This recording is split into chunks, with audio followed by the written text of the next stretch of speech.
Ask the Table Week, and this one arrived with a deadline attached. A listener wrote in, "First year I'm baking for Halloween instead of buying. What are the best edible glitter colors for it? I've got one shopping trip left. Signed, Running Out of October." Welcome to the Monet Gask Table. Short episode, one question, and here's the answer up front. Orange, purple, and black. That's the Halloween palette. Add green if you want a fourth for the slime and monster bakes. And that's not a taste opinion. It's what fall shopping carts actually do. And with the big night only a few weekends out, the carts are already moving. Carts don't do things. Explain. Ours do, every year. Heading into fall, orange orders roughly quadruple. And the shades that ride along in the same carts? Purple, black, and green. The same trio, season after season. The carts even confess what they're baking. Pumpkin molds and skull cake pans show up in the very same orders. Okay, that's weirdly charming. But let me swing, because black glitter on food sounds like a goth mistake. Doesn't dark shimmer just vanish? On dark chocolate frosting? Completely. Dark on dark is decorating for no one. Black earns its jar on contrast. A spider web design over white buttercream, a black shimmer rim on a pale drink. And reviewers across this category keep landing on the same rule. It works best with clear drinks.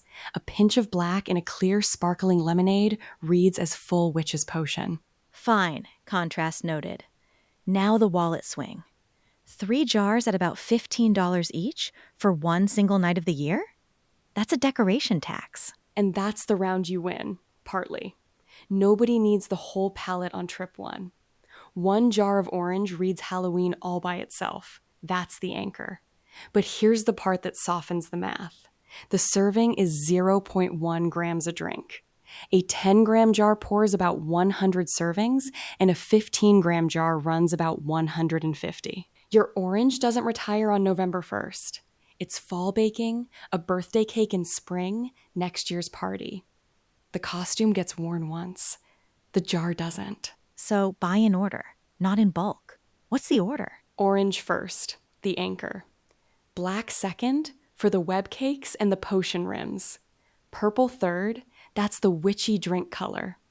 Green last, and only if slime cupcakes or monster bark made your menu. Then picture the finish line. Porch light on, doorbell going, a kid in a vampire cape licking orange shimmer off a cupcake. That's the whole job these jars have. And the honest bit. Who should skip this aisle entirely? 2 people. If your Halloween is a candy bowl and a doorbell, skip it. The wrappers already sparkle. And if you're decorating things nobody eats, foam pumpkins, a wreath, a display window, buy craft glitter instead. It's cheaper and nobody's biting a wreath. Edible pricing is for food that gets eaten. Nobody's biting a wreath is going on my fridge.